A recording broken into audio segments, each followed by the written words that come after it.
This will either be called T-Pop's class of Combos 101 or Combos 101 presented by T-Pop with your instructor, Seabass the Seabass.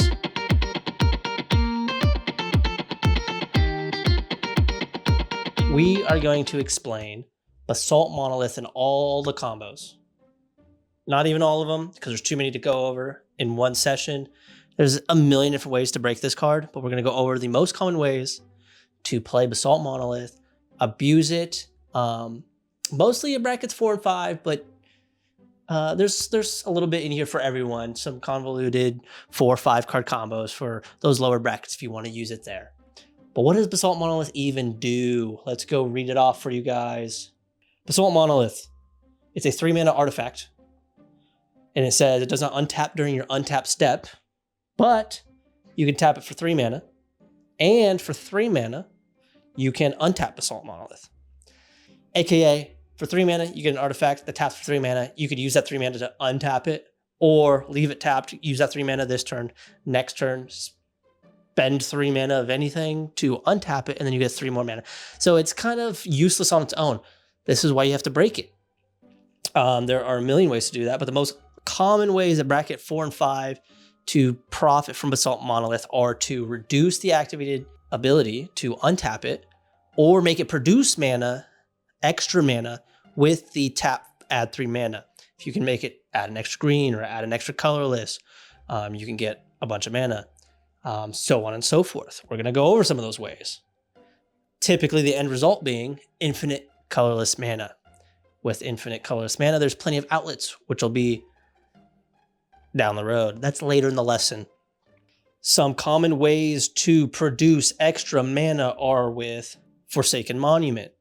This one's less common in the higher brackets, but maybe you're playing a colorless deck where you're making a ton of mana anyways, and you have the 5 mana to cast, something like Forsaken Monument, which does 5 mana, legendary artifact. Colorless creatures you control get +2/+2, irrelevant for this, but whenever you tap a permanent for colorless, add an additional colorless. Some bonus you get from this as well. Whenever you cast a colorless spell, you gain 2 life. The middle line of text is what's relevant here. So how does this work? You tap Basalt Monolith for 4, now that you have Forsaken Monument in play. Then you spend 3 to untap it. You net 1 colorless mana. You tap Basalt Monolith for 3 mana again. You tap it for 4 mana this time. And then you spend 3 to untap it, netting another mana. So on and so forth. Each time you tap and then untap it, you're netting 1 colorless mana. All right. Next way to produce extra mana with Basalt Monolith. Listen up, class. Listen up. Next way to produce extra mana with Basalt Monolith is Rings of Brighthearth, a 3-mana artifact. Whenever you activate an ability, if it's not a mana ability, you may pay 2 mana, and if you do, you copy that ability. You may choose new targets for the copy. Basalt Monolith can also be broken with Rings of Brighthearth. This one's a little more interesting because to start this one, you need an additional 2 mana, and I'll explain. You tap Basalt Monolith for 3 mana, and then use that 3 mana to untap the Basalt Monolith. And here's where you have to have an additional 2 mana to start this infinite. You use an extra 2 mana from whatever sources you have in play to copy the untap ability. You get 2 instances of the untap ability on the stack, and so you let 1 resolve. You untap the Basalt Monolith. In response to the other untap ability that is now on the stack, you tap, produce 3 mana, and then you let the other untap resolve. Untapping, and then tapping it again for 3 mana. Now you have 6 mana. You can then use 3 of that mana to untap Basalt Monolith, use 2 of that mana, you have 1 floating left over to duplicate the untaps again. Repeat that process until you have infinite colorless. This one is a little harder to get started because you do need that extra 2 mana to start this chain. That is something I had not considered, and probably why it is less common in the games where I've seen it played. Because right now, we're going to start the next combo. This is another way to produce extra mana with Basalt Monolith, and it's a very common in higher brackets Kinnan Bonder Prodigy. What does Kinnan Bonder Prodigy say? He says, whenever you tap a non-land permanent 4 mana, add 1 mana of any type that permanent produced. And just to get this accurate for everybody, Kinnan Bonder Prodigy is a green-blue legendary creature. So he's your commander. So this is almost a 1-card combo. You just have to get Basalt Monolith in play and then play your commander from the command zone. And so when you tap Basalt Monolith for normally 3 mana, he now produces 4 mana. Spend 3 of that to untap. Use that extra floating mana to just on whatever. And then you can tap it for 4 mana again. Spend 3 of that. Now you're at 2. So on and so forth. Why is this one important? Because he's a very powerful commander. And that later, he has a second line of text. And what does that say? Yes, you with your hand raised. What does Kinnan Bonder Prodigy do? Kinnan Bonder Prodigy. It's whenever you tap a non-land permanent for mana. You're correct. You're correct, student. But what is the second? Why is it important when you have the infinite mana? What does the second line of text say? Well, for 5 colorless and a green and a blue, look at the top 5 cards of your library. You may put a non-human creature card from among them onto the battlefield. Put the rest on the bottom of your library in any order. Random order. This class is going to be so successful, I can just tell already. Yes, so you can spend this infinite mana as long as you can filter this into other colored mana to pay for that colored aspect of that activated ability to basically get every creature in your deck into play. And we'll go over how to filter this mana later in the class. Another way to make infinite mana or additional mana with Basalt Monolith is another creature. Hey, wake up. Do I need to slam the book on the desk, students? So Nyxbloom Ancient. Nyxbloom Ancient is a 4 green for an enchantment creature elemental with trample. And if you tap a permanent for mana, it produces 3 times as much of that mana instead. So Basalt Monolith taps for 3 normally. Let's say you can flip into a Nyxbloom Ancient. You're now producing 9 colorless for each tap of Basalt Monolith. Using 3 of that to untap it, then tapping it for 9, netting 6 every single time you do this. It's fantastic. It's a good combo. You're unlikely to play Nyxbloom Ancient in anything but a big mana deck because of how expensive it is. It is 4 green. But in the decks where you can play it, is a perfect pairing with Basalt Monolith. And the last example I have of producing extra mana with Basalt Monolith that is likely fairly common would be Mana Reflection, which just doubles the amount of mana. But for the class's sake, I will read off Mana Reflection. Mana Reflection is a 4 green for an enchantment. If you tap a permanent for mana, it produces twice as much of that mana instead. So again, like the Nyxbloom Ancient, instead of triple, you're doubling it, but it's enchantment, so it's a little harder to play, but it is a lot cheaper at 4 green as opposed to 4 green. So again, I'll repeat for the class's sake. Tap Basalt Monolith now for 6 mana. Spend 3 of that to untap it. You're netting 3. Tap it again for 6. Untap it. You are now at approximately 9 spare floating colorless mana. So on and so forth. Repeat that process until you have as much colorless mana as you would like. So those are several ways to make infinite mana by increasing the amount of mana Basalt Monolith can produce with no changes to how much it costs to untap it with its second activated ability. You can also go the other direction and reduce the cost, the activation cost to untap it and tap for 3 continuously. Some examples of that would be Zirda the Dawnwaker. Zirda the Dawnwaker is unfortunately a colored legendary creature. It costs 1 Boros Hybrid. For a legendary creature, Elemental Fox, it has Companion. We'll ignore that for this class. But it says abilities you activate that aren't mana abilities cost 2 less to activate. It cannot reduce the cost to less than 1 mana. So Basalt Monolith taps for 3 mana, now costs only 1 mana to untap. You net 2 mana each time you do this. Tap for 3, untap for 1, net another 2, tap for 3, untap for 1, net another 2. You're at 4 in this example. So on and so forth. Repeat that until you have as much colorless mana as you need. Another way you could do this with Forensic Gadgeteer. Forensic Gadgeteer says for 2 and a blue, you get a creature. Whenever you cast an artifact spell, investigate. Again, not relevant for this context, but its next line of text says, activated abilities of artifacts you control cost 1 less to activate. It cannot reduce the ability to less than 1 mana. So again, tap for 3, untap for 2, net 1, tap for 3, untap for 2. You're now at net 2 colorless. Repeat, so on and so forth, until you have as much mana as you need. The last example would be Power Artifact. This is for the people that want to spend a lot of money.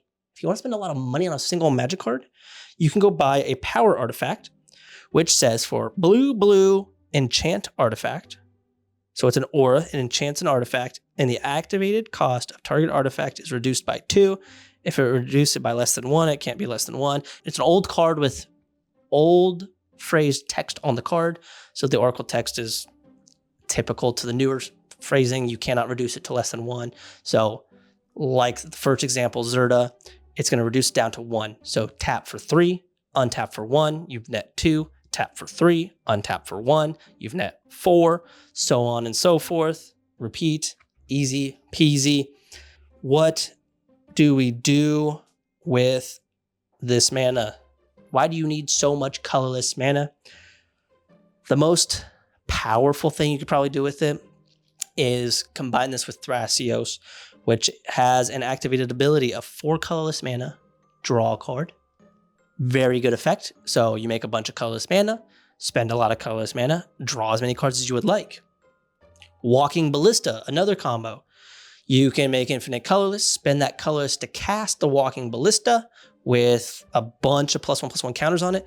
And then he has an activated ability where you can remove the +1/+1 counter to deal damage. Give it as many +1/+1 counters as you would like, remove as many as you would like, deal damage to each of your opponent's faces, and you win the game. That's a easy win versus a draw all the cards in your deck that you have to kind of continue to put the cards together in a way that gets you the win, but the infinite mana is what got you there. If you wanted to combine infinite mana with Staff of Domination, it kind of goes over my head, but likely what you're going to do is just gain a bunch of life and then again draw a bunch of cards. I think to untap it's 1 mana, and then for 5 mana you can tap it to draw a card, then spend 1 mana to untap it, 5 mana tap it, draw a card, so on and so forth. Or you can gain a bunch of life with one of the other. There's so many things Staff of Domination does. So if that's more your vibe, you're gonna have to look into the combos with that. But it is an outlet that works with infinite mana. Another card you are likely playing in decks like Kinnan, where you're making big mana, is a card like Treasure Vault, which enters and taps for colorless, and then for XX, you can tap it and sacrifice the land to make a bunch of treasures. So this turns a lot of your colorless mana into treasures that you can sack for colored mana. If you're playing Treasure Vault in a deck like Kinnan, you're likely using those treasures now to flip Kinnan's activated ability to flip cards off the top of your deck until you hit a big creature, putting that into play. And then you're probably playing every creature in your deck, and from there, hopefully you have the win. Again, it's not a straightforward, oh, I have infinite mana, Walking Ballista, win the game. It's a, I'm going to turn infinite mana into every creature in my deck, and then from there, I should have a win. Pretty straightforward, but extra steps, of course. There's a bonus 2-card combo for the class. Yes, you over there, do you have a bonus 2-card combo? Yes, my 2-card combo that goes infinite is Exquisite Bond and Polluted Blood. Sorry, Polluted Bond and Exquisite Blood. You get out of here. Neither one of those cards were correct or ways to combo with Basalt Monolith that are not infinite mana. The combo actually is Basalt Monolith plus a Mesmeric Orb. Because Basalt Monolith is 3 mana, or taps for 3 mana and then untaps for 3 mana, Mesmeric Orb is a 2-mana artifact that says anytime you would untap a permanent, mill a card. So you just keep going back and forth with Basalt Monolith, producing 0 extra mana unless you have some of those other cards in play, in which case this is just bonus, which is why I'm saying it's a bonus combo. You just mill your whole deck if you want to. You can do that as many times as you want. Mill until you hit something in your graveyard if you're a graveyard deck. It's a colorless way to mill yourself. That's the bonus 2-card combo. If Mr. Artie over here wants to talk about his combo later, I'll let him do that. But this is Combos 101, not... All right, now we have a bonus 3-card combo. This is in blue decks because you're playing something like Valley Floodcaller and a Retraction Helix or a Banishing Knack. Valley Floodcaller. What does Valley Floodcaller do? Valley Floodcaller is a 2 and a blue for a creature, otter, wizard with flash. He says you may cast non-creature spells as though they had flash. Then whenever you cast a non-creature spell, birds, frogs, otters, and rats you control get +1/+1 until end of turn. Untap them. Right? That's what it says. Untap them. Straight up, untap them. That's the last sentence on there. 2 words, untap them. Note, Valley Floodcaller is a wizard. So, he's a wizard, but he's also an otter. So he's untapping himself every time you cast a non-creature spell. If you cast a Retraction Helix, which is a blue for an instant that says until end of turn, target creature gains tap, return target non-land permanent to its owner's hand. You target your Valley Floodcaller with that. While you have Basalt Monolith in play, you can tap the Basalt Monolith for 3, then tap the Valley Floodcaller to return Basalt Monolith to your hand, recast the Basalt Monolith with the 3 mana that it made, and then you cast a non-artifact, or you cast a non-creature spell. Therefore, Valley Floodcaller gets a +1/+1 counter, and you untap it. Note, it still has Retraction Helix effect on it to tap it, and it still has the effect to return a non-land permanent you control to your hand, or to its owner's hand. It does, no, this, you can make all this happen. You can make your Valley Floodcaller infinitely big and recast something like Basalt Monolith over and over and over again.